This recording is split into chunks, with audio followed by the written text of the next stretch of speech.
This Hey broadcast everybody, is we live. are live. I am so excited for today's live stream, and I am uber excited to introduce my guest. This is her second time on my channel, and I love her, and I'm so excited. Because you didn't learn your lesson the first time. Yeah, I didn't get sick of her the first time. I'm a glutton for punishment, so. So, Christina, would you like to introduce yourself and your channel? And just so everybody knows, her channel is in the links below, so definitely check it out. It's awesome. Beautiful. Hi, everybody. My name is Christina. I run the channel Dragons, Zombies, and Aliens, which talks about fantasy, science fiction, and horror through a feminist lens.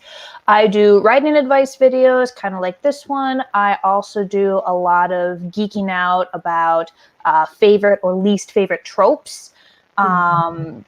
Been doing recently kind of like a what's the difference between certain genres. It's cool.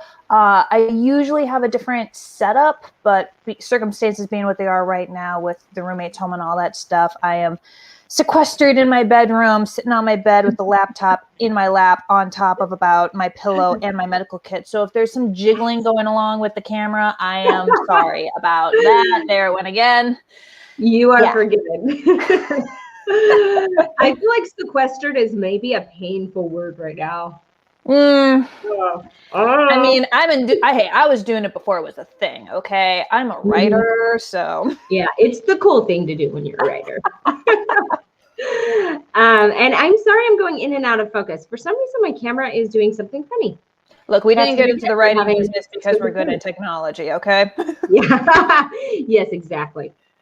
That's why we're writers, right?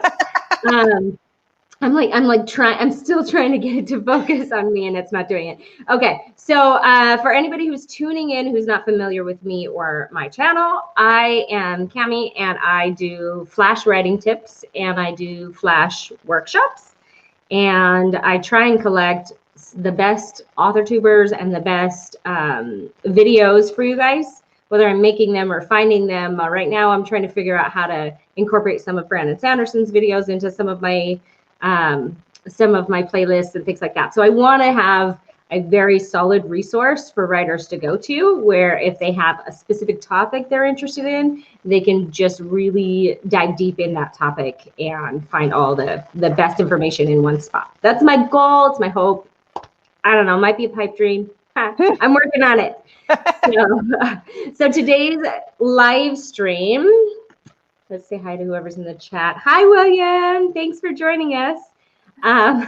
So for today's live stream, I love doing my workshops very interactive. So be thinking about things that you can add to the writing prompt. I did leave a comment here talking about it. And yeah, I do sing song periodically. It's kind of annoying, but you'll get used to it. It's endearing, maybe. Yeah, it would be a lot more annoying if you actually had a bad singing voice, but you don't. Oh, so you have a good one? You have a good one. It doesn't make my ears bleed, so it's fine.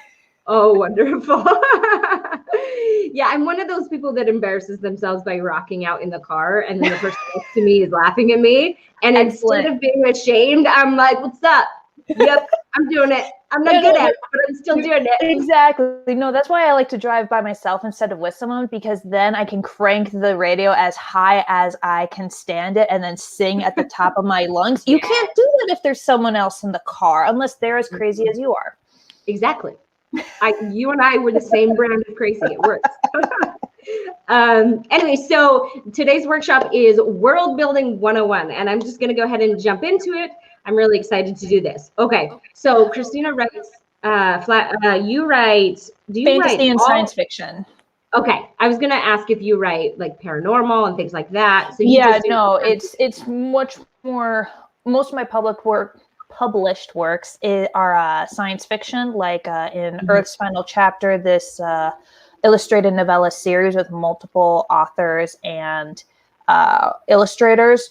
It's the entire world, all these novella stories taking place on Earth, our Earth, but several years and centuries into the future. So while the planet is roughly the same in terms of, continents being where they are and climate and stuff like that, there are significant differences in culture and how humans are interacting with each other, how and why, technology, of course, etc.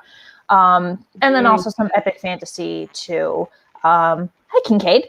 But yeah, I did want to do a quick definition of, because when I was talking about doing this with you on Facebook and my groups and my friends, I did get a couple of questions asking, what is world building? Or I thought the world was already in place. So I do want to touch on, like, what is world building? I know, like, it's weird when someone asks me that, because I guess that's just such a, I'm so ingrained in this. Absolutely. And this is definitely a 101 video. So yes. Perfect place so world building is the process of creating a fictional world, or the fictional parts of our world, in the case of science fiction or paranormal, usually for the purposes of storytelling. So, for example, when Tolkien, the granddaddy of epic fantasy storytelling, was creating the Elvish language and Middle Earth and Gondor and all this stuff, that was world building. When J.K. Rowling was creating Hogwarts, that's world building. When George R. R. Martin was creating Westeros, it's not, you don't have to write a story to go with it. Most people do, though, but it is the process of creating a world. When the people who create Dungeons and Dragons, they are creating a world, even though they're not necessarily doing the story, they're creating a playground for us, for the story. It's the setting. Yes. And William, we absolutely cannot forget dystopian. Oh, yes. I'm a sucker for a good dystopian. I don't know if y'all are, but I love dystopian. Sometimes. Have you heard Dealing in Dreams by Lilian Rivera? It's a young adult, a post-apocalyptic dystopian novel, and it's tangent here, but it's by a Latina author, and it's I think you would like it. I think it ticks all your boxes. That sounds like it ticks all my boxes. Okay. So I am going to, I can't even take notes. Okay.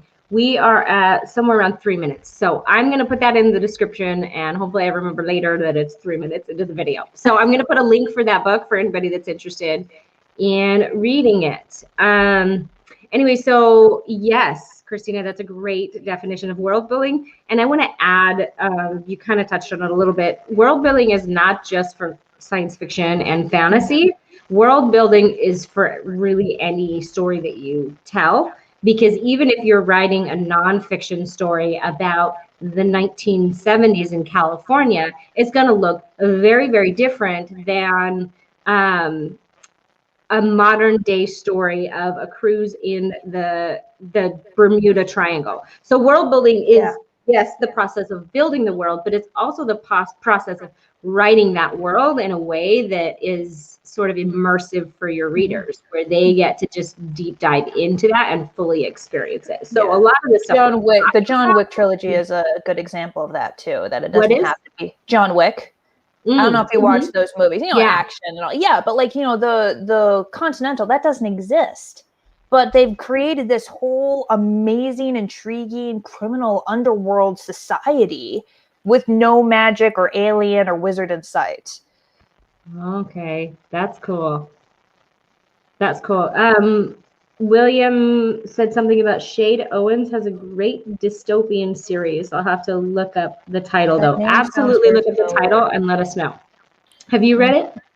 No, the name sounds familiar, though, so I feel like this is something that was recommended to me, and I just haven't gotten around to it because my TBR pile is as tall as I am.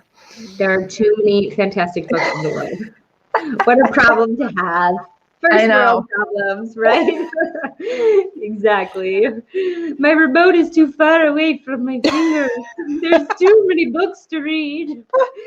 Exactly. So, okay. So, so world building really applies to all genres. I wanted to call it settings, but world building is the term that people look up. So it's the one that I used. But let's go ahead and jump into the basics. Now, I always create my characters first. Christina and I were talking about this just before we went on. I am a sucker for a good character, and I think that a good character informs the plot. Especially rather than a character-driven story. I do. I write character-driven stories. And so some people don't. I know Brandon Sanderson kind of doesn't. He does this weird hybrid where he's got the plot ready, and then he said he auditions the characters for the plot. So that's really interesting. Sounds about right. Yeah, it's very different than how I do it. But I always come up with my characters first. So think about that as we go through this, because I have my characters in mind as I do this, but my process is top down.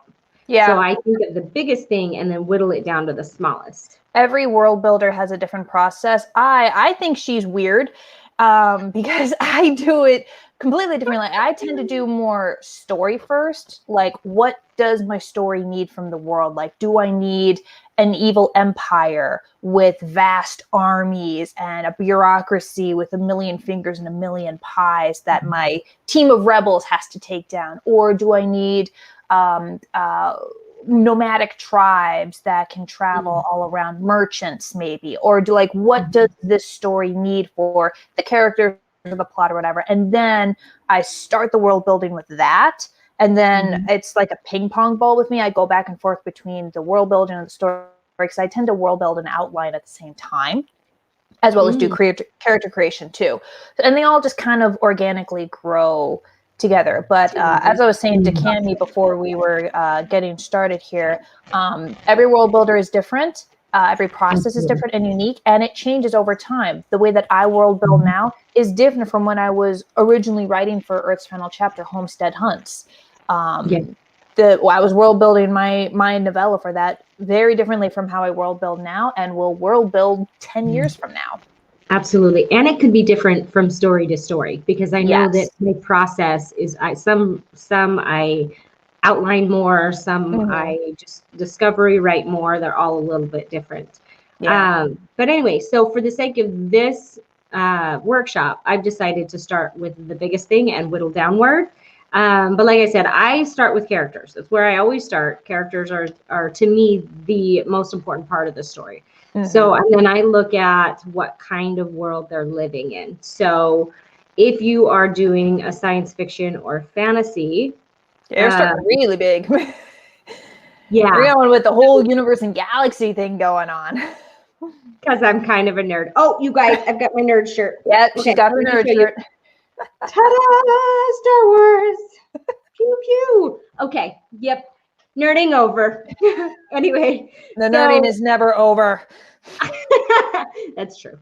That's true. I just like to pretend sometimes like I'm not a nerd, but it doesn't last very long. So anyway, William did find the name of that series. He said it's called Eden. So yeah, that sounds really familiar. I'm interested in checking it out. Poke that later. Yeah. Anyway, okay. Universe, starting big. Yes. I like what you've both said. I'm more like Cami, but I build my world based on the characters. Yeah, exactly. Okay, that's exactly right. That's how I do it. So anyway, so universe. So you, depending on the story, you may not need to really spend a lot of time. And when I world build in the beginning, I typically just, it works like a blueprint for me. When somebody's building a house, they have a blueprint, and the end result just sort of matches the basic outline of the blueprint. Yeah. But it doesn't have every tiny little nuanced detail in the blueprint. It's just very, very basic structure. So I ask myself, in other words, where in the universe are they? Are they here on Earth? Are they in a totally different galaxy? You know, those kinds of things. Because if they're here on Earth, great.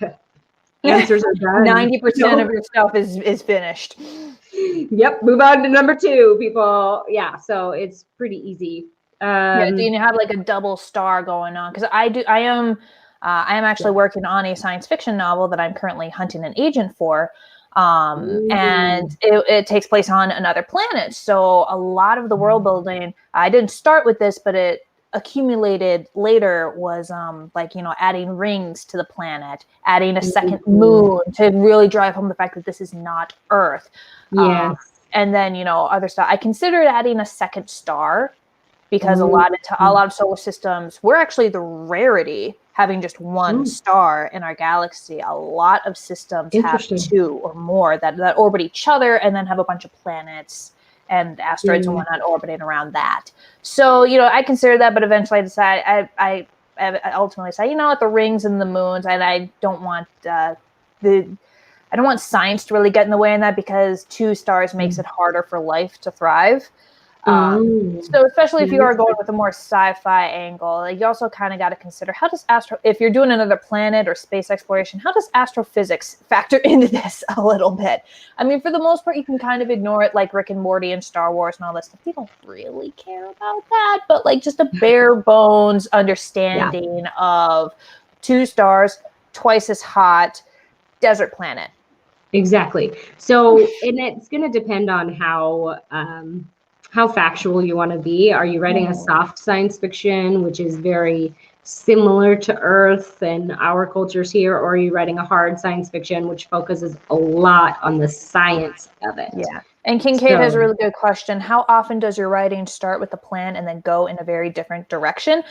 All the time. And I am a planner, okay? I love my outlines and I love my world building sheets and my character sheets. And about 90% of the time they get turned into dust. And I keep having to change them because, like, I'll create a great world that I'm happy with. And then I'll be writing the story and going like, you know what? No, I need this society's rules to be looser, or I don't want this to be a desert. I want there to be mountains instead, or whatever. So a lot of times, when you're writing, and that could just make me a bad planner, or just could just be new ideas popping You're up. creative. Yeah, William, It's both gotta of work his out. books went that way too. So it just, Yeah. no, Kincaid, it is not just you at all. It is everybody. It is very rare to meet a writer whose book ends the way that they initially think it's going to go when they first start writing. That is rare. Yeah, and William just said, especially when the characters have minds of their own. Yeah. Absolutely. And that means you're doing a great job turning them into people that have thoughts and feelings and desires and emotions. And if they're acting the way that they're supposed to act, okay, well, go with it. See where pull on that thread, see where it leads. And it's almost certainly going to end up with a better story. So the fun also thing wreck your world building plan, but who cares? Absolutely. But the end, I like what you said, the end result is going to be a better story if you let the creativity sort of take over and change things as you go. So the fun thing that I do is I use flash fiction. And if there's a part of my world I'm not sure about, or it doesn't really quite fit, if there's a character I want to explore, I write their story into a flash fiction. And so for those of you who don't know, flash fiction, everyone has different, that'd be less than 1,000 words, right? Yes. A full story with a beginning, middle, and end, less than 1,000 words. Yeah, so most of them have a beginning, a middle, and an end. They definitely have to have tension, and they definitely have to have resolution. But think of it like a scene, but the scene is the whole story. So it's kind of like a slice of life type of deal. What's that? Almost like a slice of life. Yes. Kind of deal. Yes. So the biggest number of words that's accepted is 1,000. Some people say 750. Some people say less.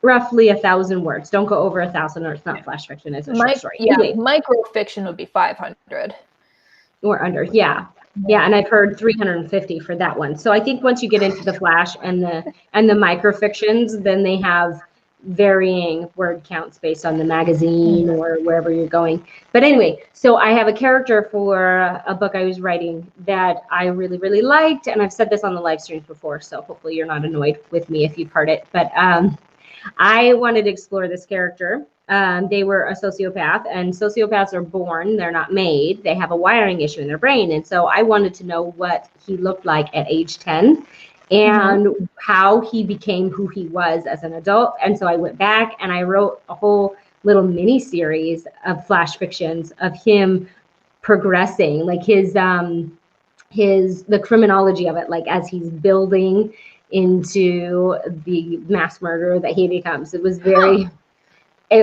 darkly very enjoyable. I don't know. I feel like you can now edit, if you kept those, you can edit them, polish them, gather them together. And then once that book is out, then you can and here is a collection of short stories / flash fics of this character's backstory. Actually, exactly what I plan on doing. So I have some that predate the novel that I plan on using to just get people excited about the world. And then his stories are in between books.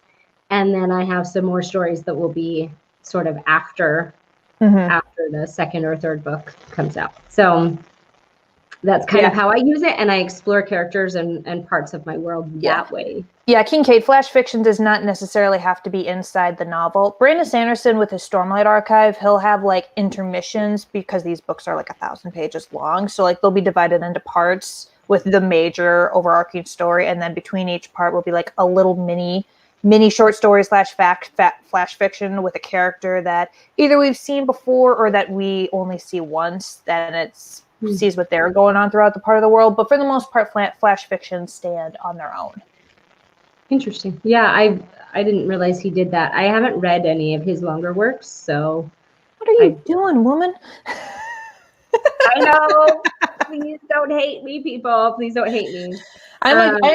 He's on my mind recently because I'm rereading the first 3 books of the Stormlight Archive, so I can finally get around to reading book 4, which I got back in November, but haven't been able to actually get to. And I have to refresh myself on everything that happened because, like I said, they're over 1,000 pages long. But yeah, anyway, so we were talking about universe. I think we've established that. Yeah, you just establish where they are in the universe. It's really not something you have to spend a lot of time on in the beginning unless you need it for your story, like something isn't going to work out without it. Who is Brandon Kincaid? Are you kidding me? Oh my God, I'm going to kill your fans, Cammy. Keep it kidding. Okay. Oh. Somebody knows your buttons. That's super funny. Oh, who is Brandon? Gonna get you. I don't think the two of you are friends for a little while. I think she's got to calm down first. So let's move on. Okay, so universe. So then after you do universe, you've got to step into the physical world.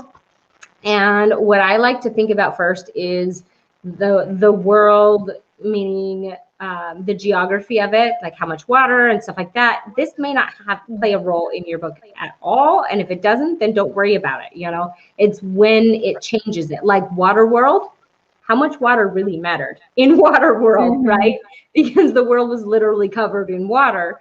You know, a futuristic novel where the continents are shifting, that might really affect it. So it really is a story by story thing, how much you get into the geography, and then the flora and fauna and things like that. Yes? And the thing with humans is whenever I have to do a ground up approach, kind of similar to what you do, humans need like only a handful of things to honestly survive. We can survive in pretty much any environment as long as we have food, water, a way to control our own temperature, so either to keep cool in desert or to keep warm in cold climes, and shelter. That's it. As long as we have those 4 things, it really doesn't matter if it's a mountain or an ocean or a desert or the Arctic, we can survive. So as long as we can find those 4 things, that tends to be what I focus on. Because if one of those 4 doesn't exist in whatever part of this world, they're SOL. There's just not going to be humans there. Right. And, you know, and a lot of times, like, they can create one of those from the other. So, like, you know, with I'm in Minnesota. So, like, you know, the Native Americans here, shelter, what shelter? There's just Great Plains. It's grass all the way around. Like, what shelter? But they made it work because of the flora and fauna, namely the buffalo, which provided them with not only food and clothing, but they were also able to make their tents and teepees out of it, which is why they were nomadic, because theirs are relatively easy to lift and move, but also because they needed to follow that buffalo in order to survive. And as soon as we showed up and killed them all off, then, you know, the natives were like, well, shit. So yeah, so that is. What did you say about that feminist lens? I mean, yeah. Tell me how you really feel. I have a bachelor's in history, and I focus on American history. That's where, when it comes to world building, that is another big piece of advice that I would like to give for world builders, is to study history. Study how cultures have historically got started, thrived, or fallen, because that's going to give you huge hints as to how it is my world, which is, you know, similar in terms of like what aesthetic I'm going for or what resources I'm going for. How is that going? How has that actually been done before? Yeah. So there is a writer that I recommend, and let's see, her name was Jennifer. Oh no. Oh no, her name just left me. She wrote a book called Nameless, and I hate history. You're not studying it right. History can be super fun. It's a lot like reading fiction sometimes. Good afternoon, Adega. I hope I pronounced your name correctly. And then I did not acknowledge someone earlier that said that they have the same shirt as me. There we go. Jonathan says he has the same shirt as me. It just has a stormtrooper. Yeah, you gotta love the pew pew shirts. For those of you who haven't seen it, ta-da! Anyway, Go off. Okay, I like my shirt. I like it. Anyway, so the Jennifer, I wish I could Jennifer remember Jenkins, according to William. William says Jennifer Jenkins. Is that who you're thinking of? Jenkins, that's it. Thank you, William. I knew I could count on you. Anyway, so she got a degree in ancient history, and I think ancient history warfare specifically, like tribal warfare or something. And then she wrote her book about different tribes, and you can see very clearly that she has a background in history. So if you want to know an example of someone who includes history very, very well into their story, read Nameless, and just so that nobody it does have a lot of romance. So if you don't like romance, too bad. Study it anyway. Get over it. Yeah, George R. R. Martin is another good example because he minored in European medieval history specifically, and you can see that he in fact, someone like Daenerys is based off of Olga of Kiev, who is this terrifying woman of the time who got canonized for some reason, even though she's single-handedly responsible for just butchering so many people. But yeah, no, she basically turned into Daenerys, and one woman from the War of the Roses, from the Lancaster side, inspired Cersei. So it's also really great for inspiration too. Kincaid, how important is backstory of the world? What I mean is how the different countries, cultures, etc. are set up. I'm assuming it's critical. It's only as critical as the story needs. Absolutely. Yeah, you're almost certainly going to know more about your world than what actually ends up in your story, and that's okay. Because the thing is, the point of a book is to tell the story, not really to show off the world. And while you can write or have characters from certain points of the world, or have scenes take place in certain parts of the world to kind of let you do a little bit of window dressing a little bit, which is fun. That's not the point. We're trying to read an adventure or a romance or whatever. So as far as the culture is influencing the characters' worldviews, or affecting whether or not they're going to eat tonight or not, what type of buildings they are living in. It's critical, but not as a big mistake that you see, especially a lot of fantasy authors make, is they just don't shut up about their world, and they bombard us with pages and pages of facts that we just don't need. And so basically, I would challenge you, if this is something you feel you struggle with, I would challenge you to literally just write, the next time you write a story, just write the bare bones of the story itself. Don't go into any descriptions. Don't go into anyone's backstory or history. Just write the story, the plot itself. And then when you go back to revise, then you add only what you need for stuff to make sense, basically. Once the story can make sense, once you've included enough backstory and background information and context in order to actually make the characters' actions and whatnot make sense, that's all you need. That's it. So I totally agree with Christina, but I had a different approach to the problem. So again, I love my flash fictions, and when I am itching, cannot stand it, cannot put it down, have something that I want to put in my book, but it doesn't move the plot forward, I write a flash fiction about it, because we're creatives. We have shiny object syndrome. We really, really do. We get excited about this next new cool thing. And sometimes we just need to just say something. It just Yeah. needs to be said, you know? And so it's super fun to write the backstory. And so, like I said, I wrote a whole flash fiction little mini series about my bad guy, but I also wrote a whole little flash fiction mini series about the history that led up to why there was a curse on the people and stuff like that, like how all of that began, because I liked it. I thought it was interesting, but it didn't need to be in the story. It didn't move the plot along. You could start without it. So that's another option for you, is just write these little tiny stories that kind of string them all together. And they're super fun to do. It's like playground stuff for me, but gets the edge off. Yeah. Maybe I'm just bad at descriptions, and that's why I did that one. It's true, I'm terrible. It's gotten to the point now where I'm just like, you know what? First draft, even second draft, I'm just not even going to attempt it. We'll just worry about it later. That's very interesting. You and I are opposites in that. I get too descriptive sometimes, but William said that he just finished reading a space opera called Wings of Earth by Eric Krebs. It's kind of a cross between Star Wars and Star Trek without as many different species of people. Very interesting. And he said it pushed me to write something similar. Very fun. And Kincaid feels like that too. Yes, Kincaid. You and I have a lot in common, including all of your sassiness. So, suck up. Am I sucking up or is Kincaid sucking up? I think you're both sucking up.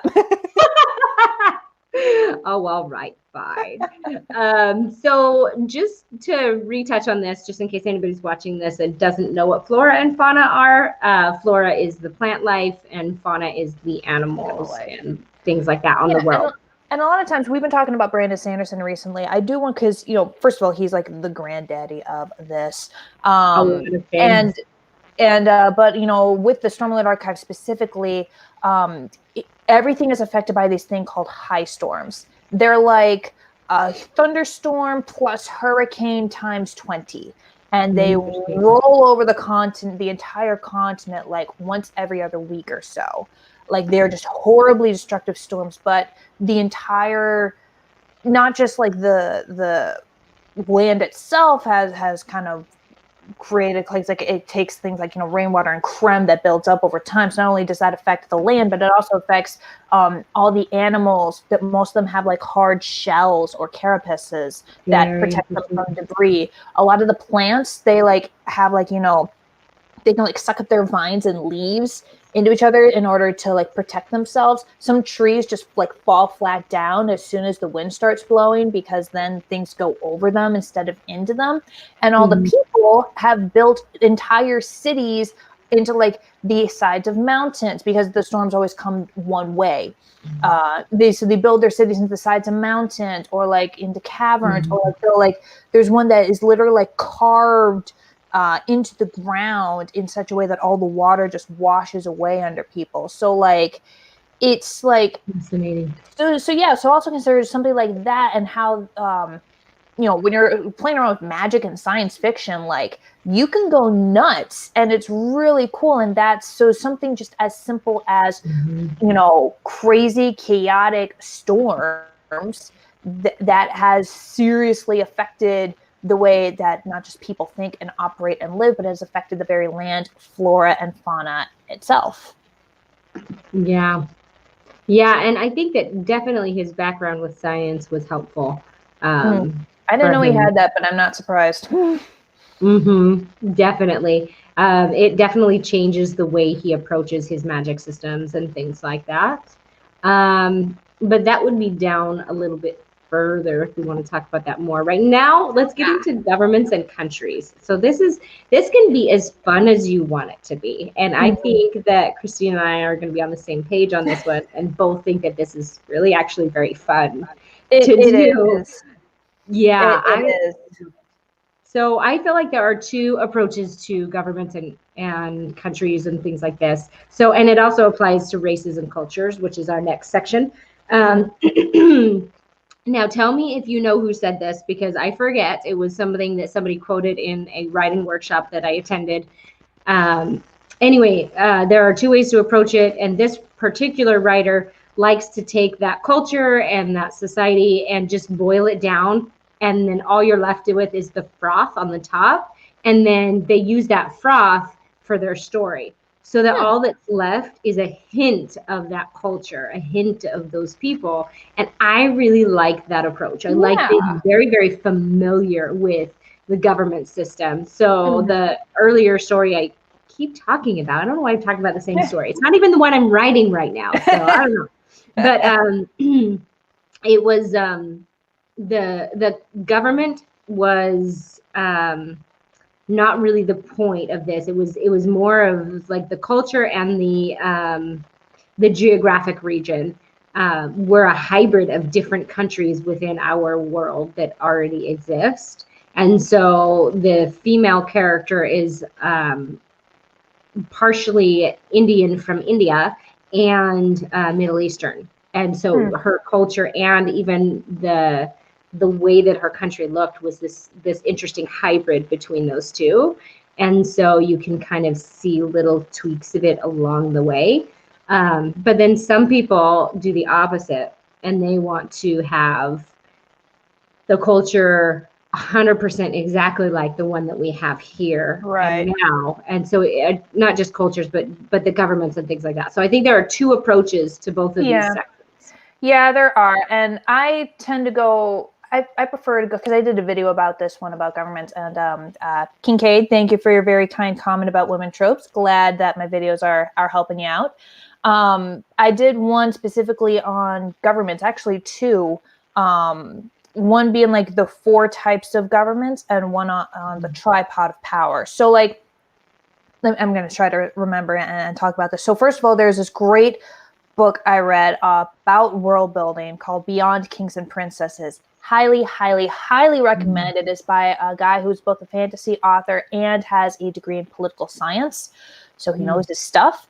But basically what every government needs, it's called the tripod of power. It needs 3 things. One, it needs legitimacy. There needs to be a reason. Why is this person in charge and nobody else? Why are we choosing to follow this guy and not his brother or the baker down the street or the dog? Why this person? Is it divine right to rule? Did they win an election? Did they kill the last guy? Like, why them? So legitimacy. If you lose legitimacy, it's not necessarily the end of the world, but you are going to be quick to lose the last 2 unless you can reclaim it. The next 2 are administration. So like people who are writing your laws, doing the things that you want to do, and also more importantly, information. Not just sending your laws, your degrees, the rulers' laws and degrees out, but also giving you information about how are those laws received? What is the life like for everyone else? And this is where gatekeepers can come into play, because if you can cut off that information and tell the ruler only what they want, what you want to hear them to hear, basically, you can really screw stuff up.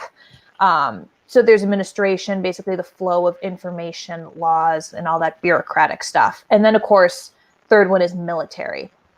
If you have legitimacy and you have an administration, great. But if you don't have a military, if you don't have the big stick, why should anyone follow you? So having all 3 and keeping all 3 is really the only way that a government stays in charge. And once they lose one of those things, the other 2 are pretty quick to follow, and they're not in charge anymore. The government can collapse, or a coup can happen. Someone else can come in. So there's that.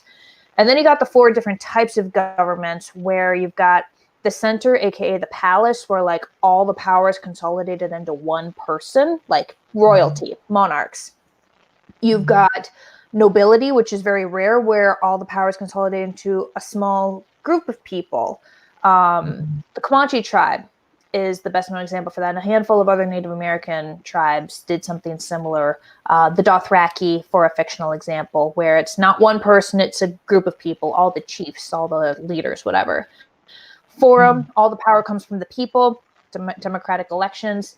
And then clergy, all the power comes from a religious group, or scientists if you're doing an atheist society. And there are, of course, hybrids. among those. But that's basically how you do a government. And then depending on how big that military is, how big the administration is, how powerful and charismatic that leader is, that's going to determine the size and stability of the country, among other factors. Yeah. So I love how you kind of broke it down into the 3 pillars that are super important. You and I have a different approach to this too, which is interesting. So everyone's different. It's fine. Absolutely. So for me, I'm seeing you approaching it in a very analytical way. Like, this is how governments function. This is what would work. This is blah, blah, blah, whatever. So what I do is I watch a movie in my mind. And this is kind of my weird version of plotting. And I watch a scene play out. And if it doesn't feel right, I rewind it. I fix some things and I play the scene again until it feels right. And so do my characters need a strong government? If no, then what else? You know, what are the dynamics for them? And then I sort of build it from there. It sort of bubbles outward, which is interesting because I do a top-down approach, but everything bubbles out from the characters and what the characters need. Right. So. And once you understand how to make a government work and like the types of it, it's much easier to understand why does a government fail. So if your story hinges on a weak government, on a shabby military, on a coup, the chance of a coup or an uprising, you can take a look at, the tripod of power, for instance, and go, okay, which one of these legs is the weakest at the start of the story, and which of the others are going to be strong enough to present a challenge for my characters. Like if you're doing a Hunger Games uprising style approach, like maybe the military administration are super strong, but the legitimacy, like, no, people are questioning. People like this shouldn't be in, this person shouldn't be in charge anymore. Like, we're done, or like they overthrew who,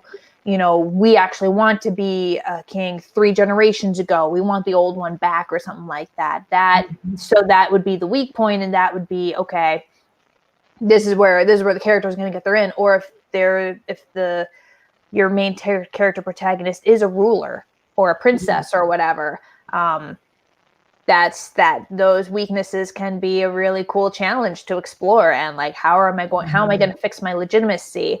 Someone like, Joffrey Baratheon had no legitimacy. He had all the administration and a pretty decent military, but he had no legitimacy. And that not only affected the world and the story, but it also affected his psyche and how he thought and why he did what he did. Plus, he was just a little shit. I get a kick out of you. So don't feel like, as we're going through these ideas, that you have to be a heavy plotter to do this. I am, but that's just me. Very, very clear. It's stressing me out. I'm not. I'm really, really not. So you can do it as heavy or as light as you want, or you can go through this video and do it on your second round of edits or your first round of edits or something like that. But honestly, I use it like a blueprint. I ask myself questions like why and how and things like that. And I build it from whys and hows and things like that, rather than, okay, here's how they typically function and here's how I build it. And then how do I work around it, which is kind of how I'm imagining what Christina's doing. Yeah, I tend to keep all this mostly vague background noise because the majority of my characters aren't in the center of the government. They're just seeing the effects of it.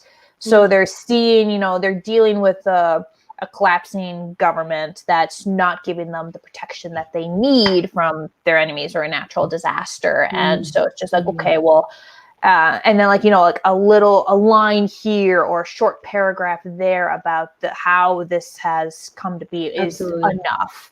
That's all we need to know why this is happening and how. Absolutely. And you can really just approach it any which way that works for you and works for your brain. And you don't have to do either approach if you don't want to. But it is very helpful to have this information. I'm so glad that I had Christina here with me. So Adega says that she was chastised by an editor who wanted more details on both. I'm assuming it's governments and then cultures as well. I'm not sure. But Yeah, every editor is going to be totally different Yeah. how they're going to want a story, just like every creative, for sure. And every reader is going to be different too, because this is a totally subjective art. You know, I've had beta readers and critique partners and reviewers tell me that the same story has both too much detail and too little detail, and that the characters were too strong. No, these characters are too weak. This character's a bitch. No, she's a hero. So, like, what do you people want? Totally subjective. I love what Neil Gaiman says. Actually, I still have it up. I have it up, you guys. Okay, it's his 8 rules. 8 rules? 9 rules? Something like that. 8 rules. And hold on, where did it go? Remember, when people tell you something's wrong or doesn't work for them, they're almost always right. When they tell you exactly what they think is wrong and how to fix it, they are almost always wrong. Boom, mic drop. I love this so much because people try to fix your stories for you. Right. But writing is so subjective, so subjective. And a lot of times people, even if they think that they can understand your vision and where you're headed for something, they don't diagnose the sickness in your story appropriately. Yeah. But they can feel that something's off, especially with beta readers. They're like, yeah, I didn't like that character. I didn't like this, or I didn't like that. It may not be the character. It may be the setting that you put that character in, or it may be the descriptions or dialect that they're speaking. Yeah. And, you know, not to say that you shouldn't listen to feedback. You absolutely should, especially when you're drafting. And like, if you're like me, you're going to recruit a ton of beta readers and critique partners, probably more than you need, to get a nice wide swath of opinions on, you know, everything. Like, I asked them specific questions, like, what did you think of the world building? What did you think of the characters? What did you think of the plot and the story? Did I do the redemption arc right? Did I do the descriptions right? Like, I bully them into bullying me, basically. But you just know that, you know, not everyone is going to agree, and some people just aren't gonna jive with your story, and that's okay. I can't read Neil Gaiman. I'm sorry. I love it when his stuff turns into movies, like Coraline. Love that movie. I've tried 3 times to get into the book. I can't. Something about his writing style, and same with Stephen King. I just can't do it. I'm sorry. Yeah, that's okay. And that's okay. I don't like George R. Martin. Well, I don't like his writing style. That's okay. That's okay. Everybody's allowed to be wrong once or twice in their lifetime. No, I don't like his writing style. It's not his characters or his descriptions or his plot. It's his sentence structure. I don't like it. Yeah. I really, really, really don't like it. I read the first page and I was like, nah. I had to get used to it a little bit, but yeah. Martin is annoying. Thanks, William. That makes me laugh so hard.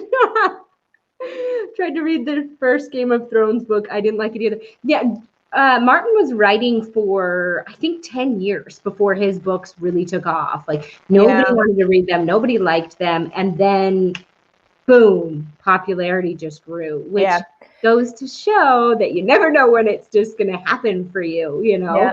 My mother, who is a New York Times bestselling author of paranormal romance, she told me that she got so many rejection letters in her earlier years that she could have redecorated her entire apartment with them. Oh, wow. So, and now she makes like 5-6 figures every year.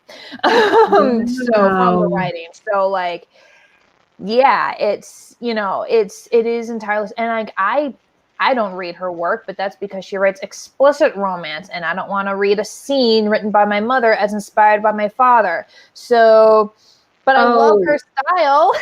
Like, when she's writing articles or blog posts, I love reading those because they're not rated R. But I'm still dying. Nothing to do with world building here, but yeah. So tell us your mom's name. I'm going to put it in the chat so everybody can Mary check her out. Janice Davidson. Oh, wait. Say that one more time. Mary Janice, one word, Davidson. Davidson. Okay. It's actually interesting because I was talking to her a few years ago because she is a huge Tudorphile. She loves the War of the Roses and the story of King Henry VIII. She thinks he was a huge rotten bastard, but she loves the stories of like Anne Boleyn and Queen Elizabeth I. Like, it's true, like all that stuff. She loves it. But the thing is, like, her writing style does not lend for a historical fiction book. It's very contemporary. There was no way she was going to write that, which it was a shame because she loves reading it and she would have loved writing it. But one time I asked her, because we were huge into drunk history. I was like, Mom, why don't you write like a drunk history style, like a historical fiction novel that takes place in Tudor England, but like it's told from the point of view of a modern day vampire. So like we're getting the historical stuff, but like all the narration and the linguo is filtered through this probably unreliable narrator. So it would keep her contemporary style, but still give us the historical, still let her play in Tudor England. And she took that and ran with it. And now she has a book out called A Contemporary Asshat in the Court of King Henry VIII about time travel. How fun! Exactly. That's so fun. Yeah, you were part of it, and that's like a clever way around that. Oh my gosh, she got so excited too because like she gets chronic migraines, so and her character does too, and the time travel experience is very similar to getting one. So like for the first half of the book, she has no idea she's traveling through time. She just thinks she's getting migraines and having very vivid hallucinations because of the medication. So like interesting. So like just because your writing style and the world you're in, you want to write, the story you want to write might like clash, you can still find ways around that. Are you saying I don't have to be drunk to watch that show, Drunk History? Yes. You can be. I suppose you can be, but I don't drink alcohol, so I don't think it excludes me from watching it. Nah. You okay? You're getting stuck. Better snap my fingers. Me? A little bit, yeah. Oh no, am I choppy? You're a little bit. Oh, okay. No. Is anyone else having problems here? Is it just me? It might be me. Okay. It happens once every live stream, I think. So Jonathan, she's drunk. She's drunk. Yes, I have been drinking my liquid IV. It's my medicine. It's got 500 milligrams. Yeah, she is choppy. Sodium in it. Yum yum. And I'm so sorry, you guys. Oh, and Kincaid said it too. Yeah, it's my Wi-Fi. There's nothing I can do about it except if it happens again, I'll just have Christina just keep going, and you guys can pretend. So, racist cultures and religions. Okay, this is the fun part because they all overlap, but they're still very distinct. And Absolutely. we're going to talk about these a little bit separately first. So races, especially, you can have regular human races, white, black, basing them off of different cultures around the world. But of course, fantasy and science fiction, why not have fun? Why not throwing wings or oh good, you're back, or scales or cats or like that stuff. And so and of course that's going to affect their biology, but that could also affect their culture too. Like I also did a video on biological races here. So like if you have like a cat society where everyone is feline, they might be divided by like this one's more tiger, this one's more lion, this one is more bobcat, and have them all be different. The tigers, they tend to be a little more isolated, solo, and they're the only ones who really kind of like water. Lions, more matriarchal, like women warriors, kind of like the Dora Milaje type of deal. Bobcats, whatever, but they're also going to be more like, they're going to really love fish. They're going to really love, their god might be balls of yarn. It could be anything. So like, you can have a lot of fun with that and like incorporating the sci-fi fantasy elements, not just with their biology, but also with their culture. And I did want to make a note real quick before we go further is to beware the planet of the hats. Cammie, have you heard of this? Planet of the Hats is a trope where an entire culture or civilization in fiction is boiled down to one feature, one hat, so to speak. So like the warrior race. Like we've all heard of or seen various warrior races throughout fiction, but like a Planet of the Hats, the warrior race is like all they do, and it's like all their thing. Like every single interaction with them is about fighting and war, and every single character from that race loves fighting and war and adheres to the same code of honor and thinks the same way. And that's just not the way people act. I mean, if you have a hive mind type of thing, that's one thing. But generally speaking, everyone is different. Like I'm from Minnesota, specifically the Twin Cities area. But not everyone who is raised in the Twin Cities area thinks and feels and acts the same way, not even toward Minnesota. We're all very different. So like, which is so obvious common sense until we start writing. And then it's not anymore. Yeah, my neighbor's not the same as me. You know what I mean? And we forget that when we're writing a culture. You got very, very, oh crap, she's still choppy. Crap. Can you repeat that? You got very choppy. We forget that other people are different than us when we're writing. So like my neighbor's not the same as me, but then when I sit down to write a city or a culture, sometimes it's just easy to just forget. Then and everybody's the same, like put a blanket on it and have everybody to be the same. Can you hear me?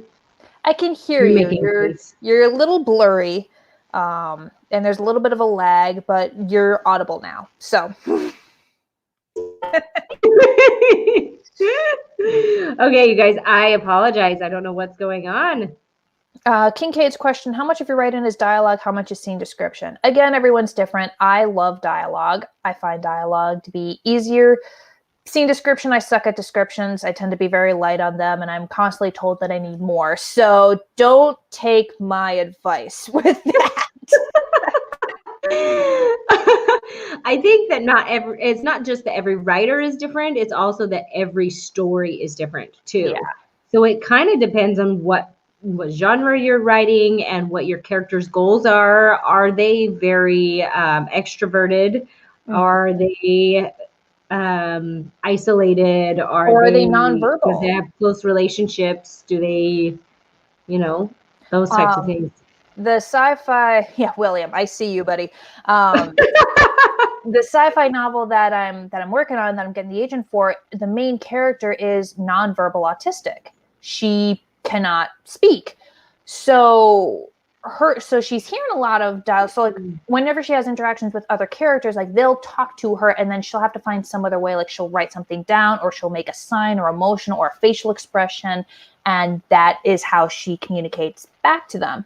And then later in the story, there's like, they think they're demons, but they're basically sentient wolves with wings and telepathy. And some of them have telekinesis too, because I love wolves. But basically, yeah. So she basically goes out alone into the forest to talk to these creatures because she's the only one who's so far figured out that they are sentient and have some other way to communicate, but they just haven't figured out how yet. So for the first half of the story, her interactions with them are all nonverbal. So for several chapters, there is no dialogue. It's her internal monologue as she's trying to figure out how to talk to these creatures, and then their reactions to her as they're trying to communicate with her what they're thinking and her guessing. And it's not until later when they find a much better way to communicate. Like she tries to teach them how to read and it works, but it's slow going. They've got like, they're able to do drawings sort of and symbols that she can kind of understand, but has to decode some of them. It almost gets her killed one time. So like, there's a whole thing going on. So Kincaid, to answer your question, yeah, descriptions are good. Dialogue, of course, is good, but it's different from story to story. There is such a thing as too much description. There is such a thing as too much dialogue. Yeah. Sorry, I can't give you it's really it's gonna be a dance for you based on yay, thank you, Kincaid. Apparently you can see me again. I know I've been fighting it the whole time. Anyway, so it's really going to depend on what moves the plot forward. So you only want to include things that move the plot. So I like to talk about it like an arc, because you've got your whole story arc, your beginning, your middle, and your end. And obviously you have to move from the beginning to the end. But then you have chapters, and within those chapters, you need to have mini arcs, and they need to move from the beginning of the chapter to the middle of the chapter to the end of the chapter. And if what you're including in that scene is not pushing that scene forward, then it needs to get out. So too much dialogue would be something that sort of stalls the story, or too much description would be something where you're like, do they need that to get them to the end of the chapter or to get them to the end of the book? If the answer is no, it needs to be out, because it's kind of like you're on a downward escalator, because your word count is still going, but your book isn't. And so you're walking the wrong direction on the escalator, and you're just sort of stuck, and the escalator is still moving, but you are not. Your reader isn't moving. Your reader isn't progressing, but your word count is. And so be very, very mindful of, is this moving my plot forward? Is this helping my readers move into the next thing, to understand the characters, to really feel the world, and whatever your goal is for that chapter, is it helping them to do that? And a fun note on exposition: if there's information about, say, the culture or the religion or some other piece of the world that you need to convey to the readers, but you want to do it in a clever way, maybe the character, the POV character, is totally preoccupied with something else. They want something else. Like maybe they've lost their knife and they're looking for it, or they're trying to steal someone's apple, or like whatever, like some small, relatively insignificant or like totally different thing, and they're like overhearing these people talk about it, and they're just like, it's like, yeah, whatever, the war that's been going on for 1,000 years, who cares, where's my apple, or like, where's my knife? Like, so like what, so this also like not only gives us a little bit of exposition, like there is a war that's been going on for 1,000 years, but also this character's attitude towards it. So yeah, races, cultures, and religions. Culture is a lot. It encompasses everything. It is impacted by religions. It is impacted by food, clothing, architecture, art, sports, beliefs, core values. I mean, it's so much. Like, there's a reason I have not yet released a world building video just on culture, because you just can't do it in one video. It's a little bit of everything. One way that I've found is that's helpful is to kind of give the culture like one, sort of going against what I said about Planet of the Hats earlier, kind of give them like one core value, like they really value honor, or they really value freedom, liberty, or whatever. And then branch it out from there, but give everyone different, like, they really value freedom, but they are also like, they want the freedom to do XYZ, but it requires slave labor, or like, stuff like that. So like, and that's going to give, different people different views on this. So yeah, culture, that's a hard one, honestly. I actually have videos on culture. Yes. That's not as hard for me. I guess it's just so, because I get caught up on it, basically. And it's so much, and it affects us, but it's like kind of invisible, and it's technically not real, but it has such a hold over everyone. Yes, absolutely. So I've actually studied culture and different things, because I studied to be an interpreter and held an interpreting license for a little while. And because my family is interracial and intercultural, it's just been something that's just kind of been a thing for me forever. So basically, there are two different types of cultures. There is one called a collectivist culture, and then there was one called an individualist culture. Now, this doesn't mean there are two cultures in the world. This means there are two types. And I imagine there's a spectrum where various real world cultures can kind of fall on. Absolutely. So collectivist cultures are cultures that value the group as a whole. Asian cultures. Kind of like Asian cultures.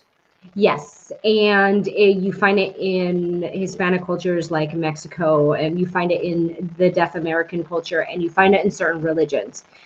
So when someone in this group is successful, we're successful. This is our doctor. This is our actor. This is our blah, blah, whatever. And then someone in an individualist culture, they value individual success and individual drive, and so think about this. I'm sorry, my brain is doing three things at once. So think about two kids, same class, same teacher, different cultures. Okay, pretend they have the exact same socioeconomic background, they have the exact same opportunities. Pretend there are no other variables, none. They just have two different cultures. One is in a collectivist culture. And so his mom says, I know you have a test on Monday, but your brother Johnny is moving and we help. We're a family. That's what we do. So you're going to have to find another time to study for your test because we're showing up for our family because we are a group. Well, an individualist culture values things very, very differently. And so that mom would say, I know you want to come and do this thing, but it doesn't matter. You have a test on Monday, and that test matters for your grade, and your grade matters for your scores to get into college, and your college matters for your degree. Americans tend to be very individualist. Yeah, I was just thinking Kate's kicked up on that too. Yes. And of course, so I'm a hybrid because my religion is a very collectivist culture religion.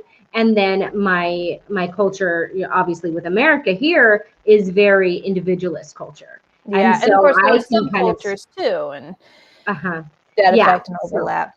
And absolutely, so those are the two types. And another thing to consider I'm gonna have to steal that thought idea. But another thing to consider with culture is also power dynamics. Is your culture patriarchal? Is there sexism? Is there racism? What's the social stratification? That I literally just did a video about this. I can't believe it took me this long to think of it. But yeah, it's basically on what is the social order? Because even when people, if you have a smaller group of people, that's fairly, equal, even if there's no laws that specifically elevate one over the other, there's still power dynamics. So a lot of it is just who has more social power than others, who are prejudiced against other, what are the gender roles, what's the idea of LGBTQIA plus, again, so much to consider here and how that affects them. But do consider, because we tend to view certain cultures through a certain lens, our lens. Whenever I'm world building, I tend to go into it as a white aro ace woman, a white queer woman. That is how I build my worlds. And then as I'm setting up the bones, I'll start thinking, okay, well, what about how would a man navigate in this world versus a woman? Is there a difference? How would a straight person navigate versus a gay person? Is there a difference? What about people of different ethnicities? Because the same culture is going to present certain hurdles or open avenues to different people, depending on very superficial means. And that's an unfortunate truth of how humans operate. But good news is it can create a lot of cool tension and conflict in your story. So that's something to consider too. I'm really sick of seeing white male-centered medieval European societies. I cannot even begin to tell you. First of all, because they weren't nearly that bad. They were, but they were different. I ranted about this on another video, so I'm not going to start here. Yeah, so you don't have to do medieval Europe. If you get taken away nothing else, you don't have to have your fantasy world be medieval Europe. You can, but we're sick of it. Choose a different time period. Choose a different part of the world. Choose something else, please. Yeah, for anybody that is interested in a culture, an example of a culture that is matriarchal, when you get into the Bahamas, they're very matriarchal. So just to throw that in there. Ooh.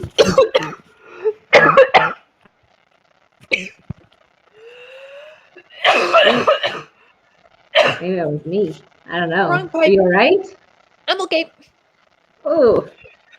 That was the wrong pipe. I am sorry.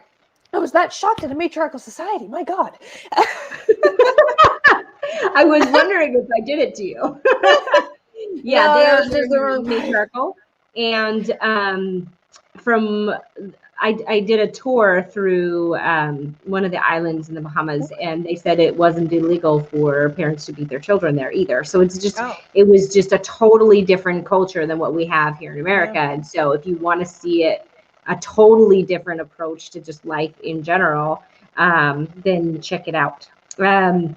So before this gets too long, I would love to do a writing prompt with you guys and practice this. And I would like, so we gave you a lot of information, but not nearly enough. We didn't even touch on religions. Yeah. So yeah, let's not. Well, information overload. So real quick before you start, really, if you guys want more information on world building specifically, there's a YouTuber out there that I highly, highly, highly recommend. He's got a whole playlist on it, and he does really great deep dives about this, including various religions. It's called Hello Future Me. And he's from New Zealand, and he is the biggest geek to ever geek. And he does these huge, like he does some writing of videos, like writing hero villain dynamics, how to kill off a major character or your main character. But he also does stuff like world building pantheons. How he has a 3-part series about empires, how they rise, how they work, how they fall. I mean, he just does these really great, like they're half an hour to an hour long videos all about specific points of world building. I'm glad I didn't choke to death too, Kincaid. But yeah, so yeah, after you guys are done with this, definitely check out Hello Future Me. He has a lot of amazing videos about this, and like I use them for inspiration all the time. Yeah, I'll have to look and see if I can find his playlist and then link it for you guys, so it'll be easier later to find it. Anyway, so when we go through this writing prompt, you guys think about just the bare bones of it. Like just think about the blueprint, like I talked about, because we only write for like 5 minutes, so you wouldn't have time to really go deep into it. But I would love to spend this time and do a quick flash fiction with you guys and see if we can't all practice this and see how much of the world we can incorporate into a tiny little flash fiction piece in 5 minutes. So it's a huge challenge. That I'm probably going to fail, but I'm good for it. You know what? I have yet to finish one. I usually only get a couple paragraphs out, and then I'm like, okay, this either needs to be a longer story, or I didn't get to it fast enough, or whatever. Anyway, so it's 1,000 words or less, yes? 1,000 words or less, yeah. So you probably won't get that far unless you're awesome and you write really super fast. But anyway, so let me have you guys give me some settings, so some places. What do you guys think? Christina, do you have one while I'm typing? Oh God, just a setting. Not medieval Europe fantasy. Let's go with a fantasy society that is reminiscent of ancient Egypt. We all had an ancient Egyptian phase, right? Yep. Ancient Egypt. Okay. Fantasy. Oh. Well, let's just do ancient Egypt because it's just the place. Gotcha. Just the place. I have yet to have a prompt that ends up being in my car, but I want it to be in my car. So I'm going to write in my car. Because I want to write a story when I'm in my car. I don't know why. It just sounds fun. Okay. I know. It's go with it. Okay. Kincaid, if you want to throw one out there, I'd love to hear a place. Do you have any more for me? What do you think? For just places or settings? Just a location. Dairy Queen. Yes, DQ. Now I There's want one down the ice cream. street. Probably gonna walk there after this. Yeah. Okay. I'm gonna go with the beach because that's easy. Okay. So we have 4 here. We got a deep south. Ooh, deep south. Awesome. And I'm assuming you mean deep south in America? Probably. Or That's what I somewhere first thought else? of, but I'm a narcissist American, so I automatically think Well, everything is about America. I just watched Aquaman, so it could be deep south in Mariana Trench. Why did their society's name leave my mind? I was like, deep south in the awkward. Anyway, Atlantis. thank you. Have you ever pretend like I did not do that live on YouTube? Anyway, Tell the internet forever. Now we need a time. What do you mean a time? Could be yesterday, could be 4 o'clock, could be the 1400s, it could be this morning. It could be. You two are goofballs. What's that? Sunset. Twilight. Sunset. Woo! I hope we get sunset at the beach. Okay. Clearly that's not where I want to be right now. Sunset. So I'm going to go with 7 a.m. because I want to. Why? 1986. I like being random. What? 1986 from Kincaid. 1986. I'm going to go with the apocalypse. The end of days. That really is like a problem too, but I'm going to go with it as a time. Go ahead. Do you got any more for me? For times, 12 minutes past midnight. Ooh.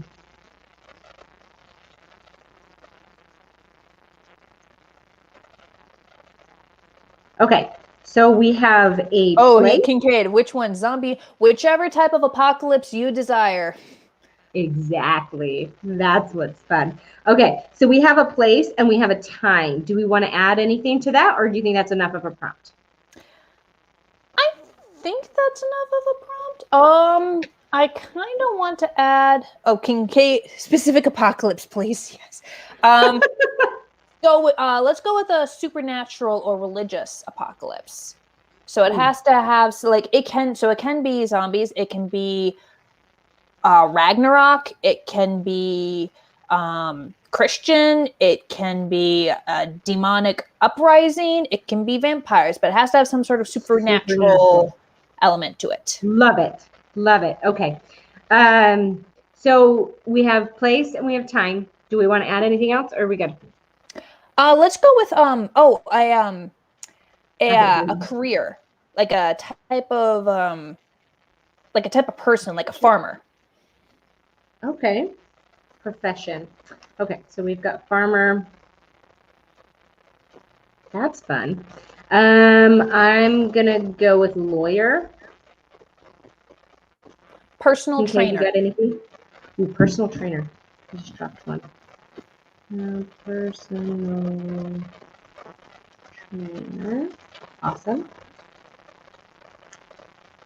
Assistant grocery manager. The assistant grocery manager trying to deal with the apocalypse in their car.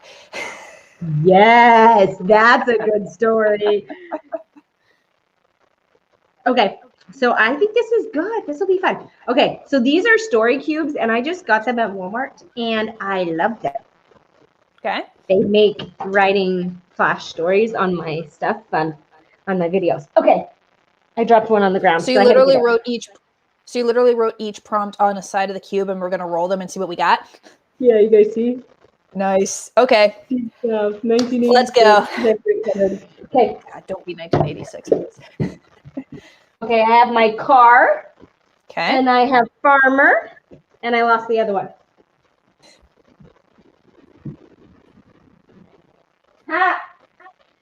And I have supernatural apocalypse. Farmer, car, supernatural apocalypse. This will be real interesting. Well, we wanted to work on settings, and now we really have one. Okay, so I usually set my timer. Okay. Oh, I need to be more prepared. This is annoying myself right now. How many Okay. live streams have you done, Cammie? Enough that I should know better. Oh no, am I choppy again? Crud. Okay. Let's keep going. I can hear us. Okay, there we You go. can hear me? There I am. I can hear you, and I can now see you. Oh, Yay! oh, okay. Okay. Stay. Kincaid, can you hear and see us?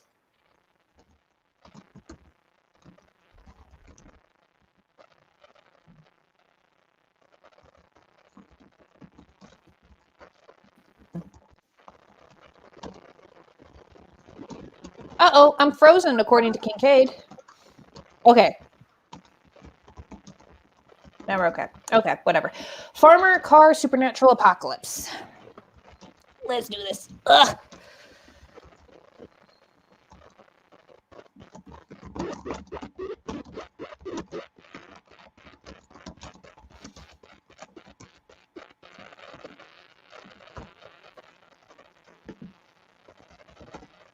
Okay. Can you see me again? I just I can see you. texted so that. Okay. Okay, so I'm setting my timer. Yeah, I'm setting my alarm right now, my timer right now. 5 minutes. And let's see how much setting we can get done in 5 minutes. Okay, ready? Okay. Ready. It started now.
Okay, my timer is going off.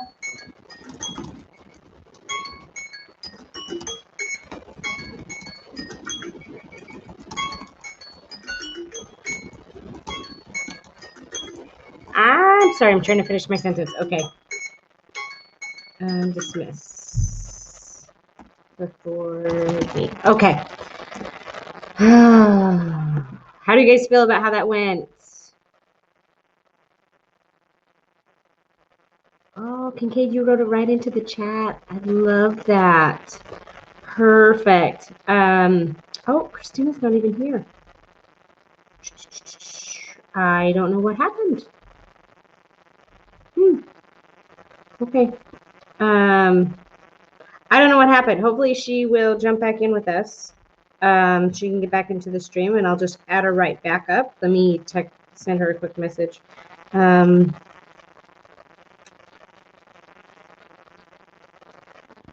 Wonder if her computer died or something. Anyway, so 5 minutes is up. Kincaid, I love that you wrote yours in the chat because that will help. And then anybody else that's here, we just spent 5 minutes and we wrote a quick flash fiction piece, and we are going to just share whatever we feel like sharing and kind of critique as we go. So let me share with you a little bit of what I wrote. Oh, she did get disconnected. Oh, maybe she got disconnected. Yeah, she might have gotten disconnected. I just sent her a message on Messenger. So if she gets it, she'll send me a message back. But I think that probably her computer died or something. She got disconnected. So we'll just keep going. And when she's able to, she'll join us again. Or if she's able to, I guess. And then, anyway, so our prompt for anybody who's interested was a farmer. The setting was a car, and the time period was a supernatural apocalypse. So what I have here, and I am absolutely going to put myself out there and be vulnerable and share my work. It's so hard to do live on YouTube, but I'm going to, because I think that it is extremely valuable. So what I got so far is, when I imagined the end of the world, I never imagined it would be like this. A year ago, no one would have believed the beings who would kill us came from underneath. All those science fiction novels I read as a child while I was avoiding my chores on the farm did not prepare me for the chaos that was before me. I fumble getting the keys out of my pocket as I run through the freshly picked field of corn. I can hear them behind me, getting closer every second. Have they spotted me yet, or are they just moving out in every direction, trying to capture each human they find? So I have a love-hate relationship with what I wrote. I feel I see my scene clearly. I'm curious if those of you that are here can see it. I didn't even get to the car yet. Yeah, sometimes it's harder than others depending on where your brain goes with it. Sometimes it takes longer, and 5 minutes is just not enough time to really get into the meat of the story. So I like where I was going with it. I was kind of imagining something like, not zombies or vampires, but something coming from underneath, and then just sort of killing everybody off one at a time. I just started banging out my words. Okay, go ahead and oh, I see what you mean. Okay, yeah, that's what I did too, and it's totally okay.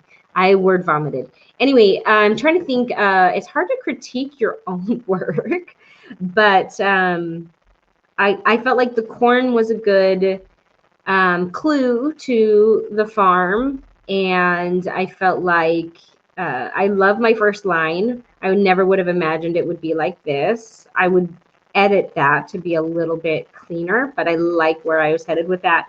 And then I do like that I use a lot of showing versus telling, because I think that's very helpful with the setting, because I think you can include a lot more in a lot shorter period when you show. Oh, here's Christina. There you are. Hi. Yeah, hey, sorry. So like my laptop was at 20%. It was fine. And then the laptop just totally shut down on me. And I lost everything that I wrote. Oh no! And I'm pissed because I was really getting in the zone and I was pretty happy with how I was writing. So frustrating. Oh, let me in. I see your private chat. Let me in. Sorry. I just see that now. Yeah. I'll let you in. Yeah. Internet gremlins, yeah. Were you here soon enough to hear what I wrote? A little bit. I caught the tail end of it. Okay. Farmer being chased. I did hear the corn and the keys. Any critique on the little bit that you heard? I mean, yeah, there was like, you chose your keywords very well. There were a lot, like, immediately when you said farmer, you grow up. So like, okay, so they're on a farm, but like, corn, like, obviously, like, very Minnesotan of you. I approve. Good. I feel like, keys to the truck might be a little bit more, because I have never met a farmer that doesn't have at least one truck. Because they're constantly hauling stuff around. Either they're like getting especially if it's a corn farm. I don't know where you're at, but out here, corn farmers, we got like the whole, they'll often sell a bit of their crop right out of their trucks on the side of the road, in supermarket, parking lots. Yeah, I was actually going to go with tractor, but I totally forgot. I was going to have them be on their tractor. I feel like that's a little more on the nose, although like those things are slow though. Like, they are, which is why really slow, really intense when somebody's following you and you're like, how fast are they going though? Like, I feel like you would run faster than the tractor. So what's the point? That's true. That's true. Okay, so it was fine that I messed up. I just liked the imagery of them being on the tractor trying to get away. Yeah. No, mine was this old couple. And the old woman was in her car already on her way to the store to get some juice, and she's really upset because now she can't get it because the sky is on fire. People are running around all over the road screaming, and there are demons here now also killing them. So like, she pulls over and she's noticing the hay that's usually on her clothes is like all over the seat and the floor of the car that she forgot to clean out again. And there's a red M&M glaring at her from behind the brake because like she's pulled over and she's like crouching down like under the steering wheel, and the whole time she's talking to her husband over the phone. And I think she was about to like ask him if he remembered to like feed the chickens or something, and him being like, oh fuck no, I forgot. And she's like, well, do that because I'm not gonna before I get home because it's gonna take a little while or then longer than I thought or something like that. Mostly I just wanted to write about an old couple arguing over the phone while the literal end of the world is happening, and she's upset because she just wanted to get some goddamn juice. And I kind of forgot about the whole setting thing. People would. Oh, absolutely. Like, if this was my you grandparents, didn't get me the juice. if this was my grandparents, like if this happened like before my grandmother is like one of the sweetest old ladies you're ever gonna meet. But if you disrupt her before she can have her coffee, she is a beast, and she has no patience for anyone or anything until she has some caffeine in her system, and it has to be like in her mug with no sugar and with cream. Any other way, and she will fight you. She will fight you. That's super funny. Okay, so I love that. I love the detail about the M&M. I love the detail about the steering wheel. It's hard to really critique it without the actual manuscript that went up in smoke when my laptop suddenly decided, you know what, we're done. You don't need to do this, right? It's fine. Writing, smiting. So Kincaid, I put my piece in the chat because you said you would love to. She just wanted juice. That's funny. You said that you would be interested in critiquing it. I welcome any feedback that you have for me. I would love that. And then would you like us to critique yours? Is because you did put it in the chat here. So I want to read it out loud. Is that okay with you if we do that? Oh, I see it. Okay. Let's They're dealing with a little bit of a delay. Sure, if you're sure, bored. if you are bored. If you're bored. No, I would love to read it. Sure, what the hell. All right. It was a hot summer night in Alabama when I found out demons were real. I should have known. That whole week was riddled with problems. First world problems, December Deck would say. Deck, short for Declan, that's my boyfriend or ex-boyfriend. I'm not rightly sure since I break up with him every other week. Not his fault, mind you. He loves me proper like a man should. I'm the one who's still can't find... Still can't find no peace around him, but that's a story for another time. Like I said, the day started with problems. I flew home to Alabama to see my daddy in Mobile. I needed a place to think. Can't gather my thoughts to save my life in San Francisco. Truth. Everybody's in a rush all the time and everything's a competition. It's all my daughter is the first chair for the piccolo in middle school or orchestra, or my son just made the varsity football team and he's only 14 years old. I mean, whoop-de-doo, right? So your daughter beat out the other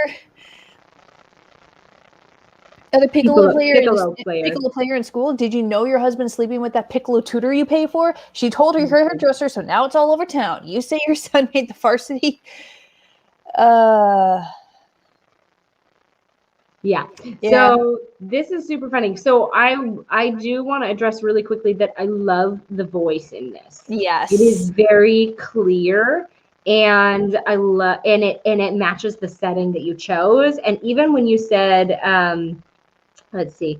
First of all, there were a couple things that you said. I mean, even the name Declan fits the setting. That was fast thinking on your feet, or with your fingers. I don't know.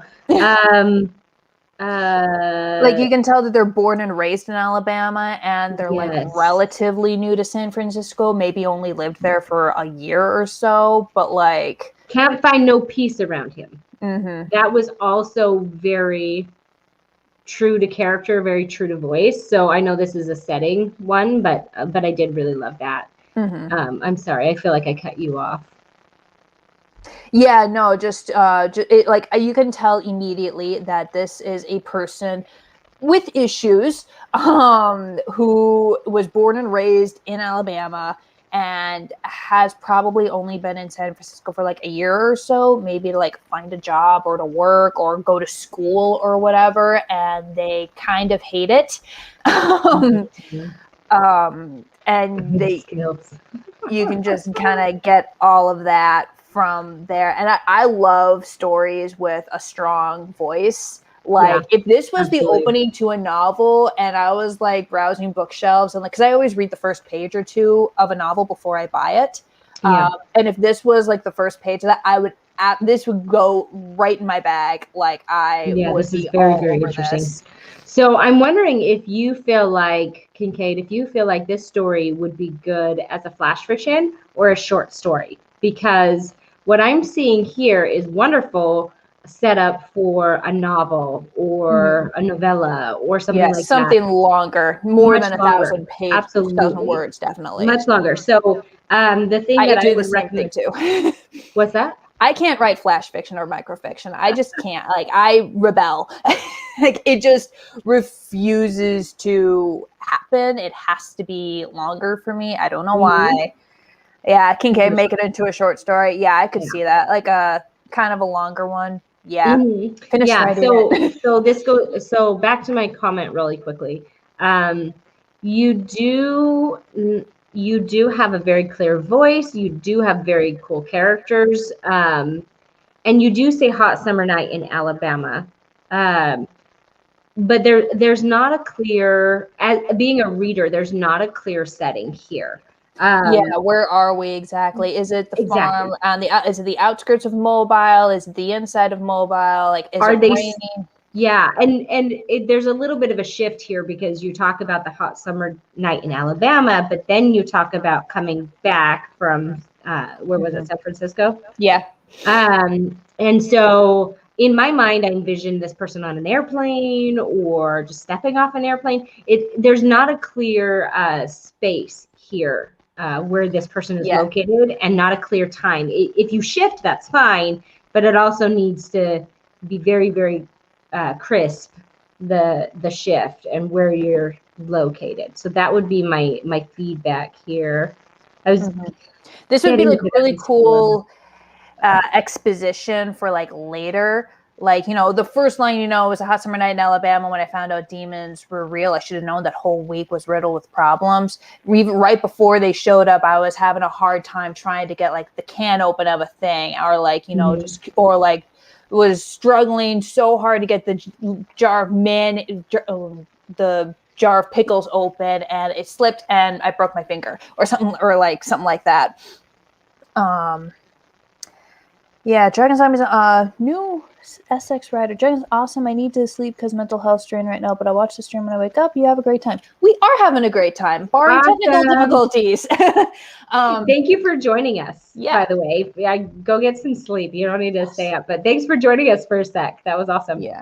So, but yeah, this type of voice, I would absolutely read a whole novel just in this character's voice, and it's just like obviously first draft. They're all going to be crap. I'm kind of glad that my laptop just decided to quit on me, because then I wouldn't have to deal with the first draft. So I like what you were saying about setting, and I think that it would be really interesting to have the setting intermingled with the things that you said. So I wouldn't take out anything necessarily, but just be like, ugh, I should have known this week has been a long one. And I remember the feeling of, I remember the sound of the door slamming as I broke up with my boyfriend, while I'm doing whatever I'm currently doing. So that it then brings us back to the setting, grounds us in the moment, while sharing that there are these little tidbits of feedback going while they're doing this thing. You know, as my tires squeal, it reminds me of whatever, you know what I'm saying? So that it's tied to the. But you don't want to drag it down too much, especially if it's like an intense action scene, because like, unless the character, like, you want the character to die, or like think that they're gonna die, that's when they'll slow down and really start thinking about it. But God, this lighting is very unflashing. But I have to plug the laptop in. You look blue. It's pretty. I like you. But yeah, but like, you know, like, because like that'll. So I've read some like novels and stuff where they'll have this really great intense fight scene, and then like they'll suddenly. Like, they'll kind of do what you were talking about, and then they'll suddenly say, like, oh, like, this reminds me of the cherry, like, the red, it was the color of, you know, the cherry blossoms where I grew up. Mom and Dad always said I couldn't pick those. And I'm like, I don't care what your mom and dad said. I want to know whether or not this character has survived. So, I mean, obviously, like, every single story is different. Sometimes writers can find a way to get away with something like that. Sometimes they can't, but yeah, so. Well, I think my comment still stands, but you're right about pacing. So, you know, maybe not the wheels squealing, because your pacing is a lot slower than wheels squealing, but maybe you're thinking of this happening while you're doing something, and then something jumps out from behind and it's the apocalypse, right? Or maybe she's like arguing with her dad or the ex-boyfriend over the phone while like demons, she's trying to hide from demons in her house, and it's just like, God, you guys really want to talk about this now? We're going to die. You're great with your feedback. It was just a quick flash picture. Yeah. Absolutely. I hope I'm not giving you too much. I think the best feedback is both positive, like positives and negatives. And I really value solid feedback. Like, this is working, this is not, this is what I would tweak, whatever. So if we are beating it to death, let me know. We won't do that. I like to do a compliment sandwich where we start with a compliment, have some meaty criticism, and then end with a compliment. And the compliment I would like to end on with Kincaid's piece specifically is that you're able to deliver so much with so little details. Like, I am 90% certain that the narrator is a hairdresser, or like works in a hairdresser, or like is very concerned with her hair, because like just that one little, did you know your husband's sleeping with that piccolo tutor you pay for? She told her hairdresser, so now it's all over town. So like, she either works at a hair salon or spends a lot of time there. So I'm picturing this almost Karen-esque woman with, you know, thick blonde hair that she is super proud of, and maybe nails, and all of that. By the end of this book, she's going to look like total garbage, and a 44-year-old woman. Yeah, by the end of the apocalypse, she's going to look like total garbage, and that's what she's going to be the most pissed about out of everything else. Like, she's going to crack her nails, her hair is going to be a mess, and she's just going to be so pissed by that. And everyone else going to be like, yeah, and we're also going to die. But she's like, but I wanted to die looking hot. This cannot be my ghost outfit, people. Exactly. My hair cannot look like this. Awesome. Okay, so for those of you who are still here with us live, first of all, thanks for hanging out. This was a rather long live stream, but do you have any last minute questions for us or thoughts about settings? Or you could even tell us, what works for you or what your favorite way to build a setting is. I would like to ask you what your favorite example of world building fiction is. Like, what is your favorite, not necessarily your favorite story, either book, movie, or show, but like, what is your favorite like example of world building, even if the story sucks? My favorite world. In other words, my favorite world. Unpopular opinion here. I've never been a huge Harry Potter fan. Sorry, people. I mean, don't shoot me. Not being a Harry Potter fan right now is all the rage these days, so you're fine. I have to go with. I'm sorry. I'm like thinking about your question still, and I kind of cut you off. Totally fine. I like Firefly, which is not even a book. Yeah, but I said movie and show too. They're valid. They count. I love a good story in any form that it comes in, and I love Joss Whedon. I love Joss. I could be a groupie for Joss Whedon and just follow him around everywhere. That would have to be my favorites, because everything that Joss Whedon has a hand in, I'm groupie for. So I loved Dollhouse. I thought that was a fantastic setting. I loved Firefly. Anything Joss Whedon. Nice. Love it. I would like to give a shout out to, because I've recently been watching The Falcon and the Winter Soldier. I just finished episode 5, like half an hour before, out of 6, half an hour before we started this here, and I refused to start the last one before, because I knew I'd have to stop halfway through, and that just was not going to happen. But like, I've always been a Marvel Cinematic Universe fan. Like, I love those movies, but so when I first found out they were doing like WandaVision, Falcon, like the shows, I was just like, yeah, sure, whatever, fine. But then I started hearing good things, so I tuned in, and like, I am like, first of all, they're just amazing shows. They hit all the marks in terms of character, plot, story, but like, just a shout out to the world building, and like, I don't know if you ever got into MCU, but the snap, the blip, where like they call it the blip, or half of the world. It's been years, okay? I think my kids are the only ones that haven't seen that movie yet. Well, like, I mean, half the population on Earth has just vanished for 5 years, and then suddenly they come back. And the shows, a lot of them are about the people picking up after that and dealing with, like, they're in Falcon and the Winter Soldier. In the pilot episode, Sam Wilson is trying to get a bank loan to help his sister out. No spoiler here, but like, he's trying to get a bank loan, and it's not going well, because like, for 5 years, the people who got blipped, like, they suddenly had a job, and then 5 years later they come back and they're just like, wow, someone else took the job while you were gone, while you ceased to exist, and now they're like, someone else is living in your house now. Someone, like, so like, the way that they've turned the world itself into an obstacle, I'm genuinely impressed with how they've been able to do that. That is really cool. Yeah, I'm more of a DC fan than a Marvel fan.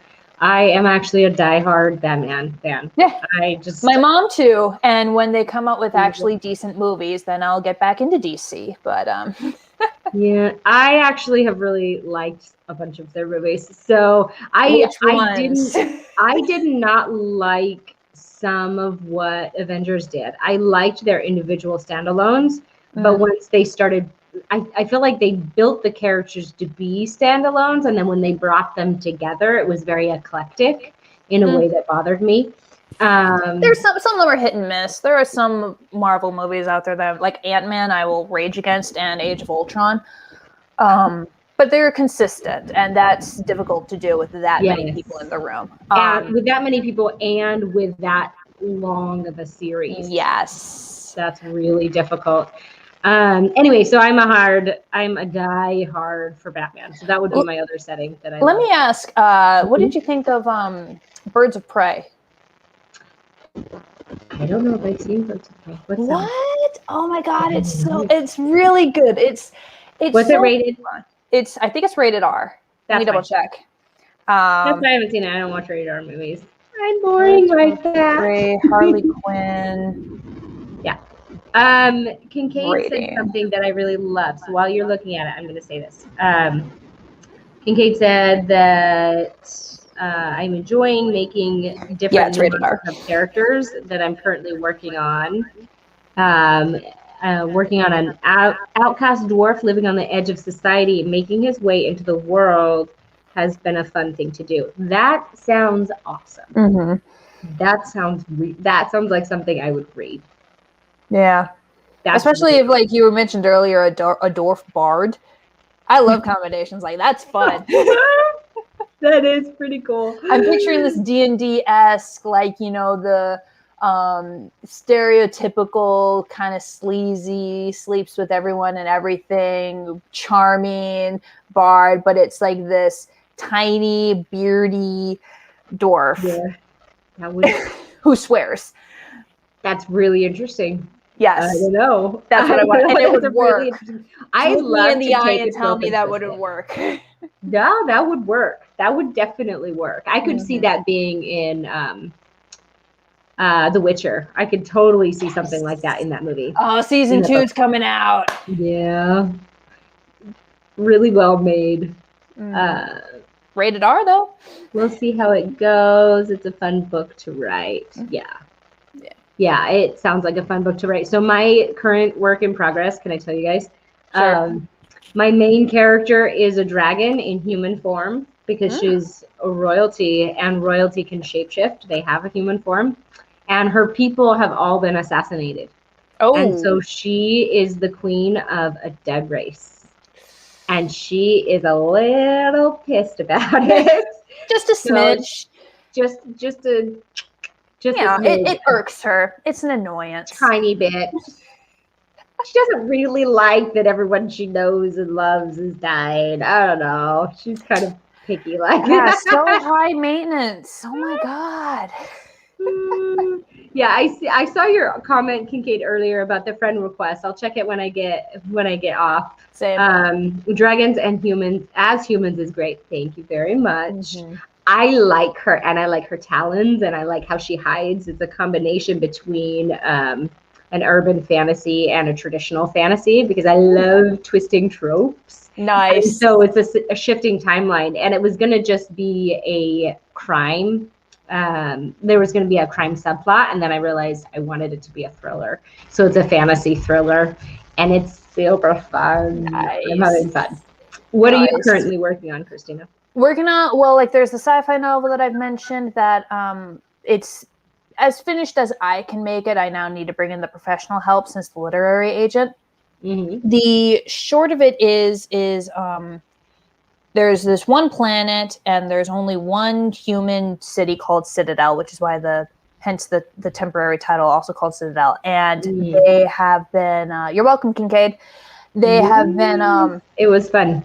Yeah, they have been at war with what they think are demons, just like kind of animals. And they think that they have to kill all of these demons in order to like get back into heaven.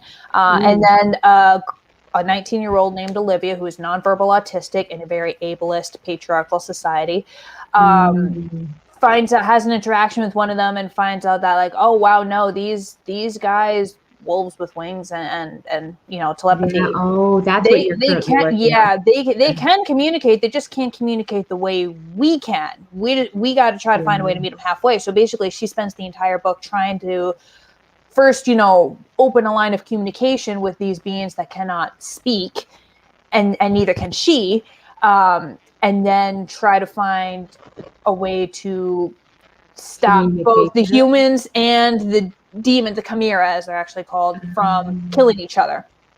And the whole time she's also mourning because last year her boyfriend was killed by chimera. So she's kind of dealing with it, but she doesn't know who it is, and she doesn't particularly care. That's not what she's here for. But then, at the lowest point, guess who shows up? Guess who figures out that, the guy you've been thinking about, I think I remember him. Uh-oh. Oh no. So yeah, that sounds really cool. Yeah, and it's one of those things where, she is one of those, ending the cycle of revenge and war and violence, but you also have to confront that, and what does justice look like, and all that jazz. Absolutely. So this was super fun, and I'm grateful for those of you who stuck around with us. I love doing these. I do these every month. I have another one planned next month with someone who is a professional developmental editor. So that one will also be really good.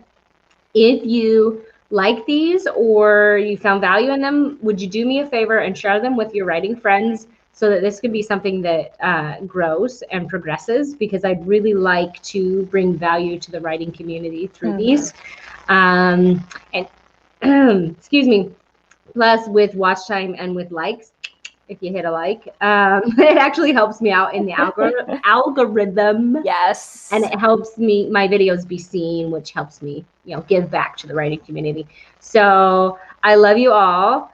And Kincaid had a question. Who are your publishers? If you don't mind my asking. So far what I have published, short stories and novellas, have been either through Six Semper Serpent Publishing. A lot of their stuff is available on their Patreon page. $1 patrons get access to all of their short stories. They've got a lot of great books and collections that are a lot of pulp fiction, basically, all over science fiction, fantasy, and horror. Really great. And then the Earth's Final Chapter illustrated novella series is published through Endless Ink Publishing House out in Colorado. Okay. I'm telling everyone Christina almost died. Almost is the key word there. It's fine to be sure that, just don't forget the almost. It's really, I conquered death on YouTube. It's a small detail. Small. Anyway, so this was super fun. Don't forget to check out my next live stream, and don't forget to check out Christina's channel for anybody that's not familiar with her channel yet. It's pretty awesome. And when she's being sassy, she's super funny, and I love that. So Water, it is not. I conquered it, Kincaid. Nice try. Nice try. I beat water to the ground. Thank you so much for having me, Cammie. Absolutely. This was super fun. I'll have to have you again a different time. Yeah. Hopefully, with less water. Or maybe more careful drinking. Don't tell me how to live. All right. Bye, guys. I love y'all. Bye. Bye. All right.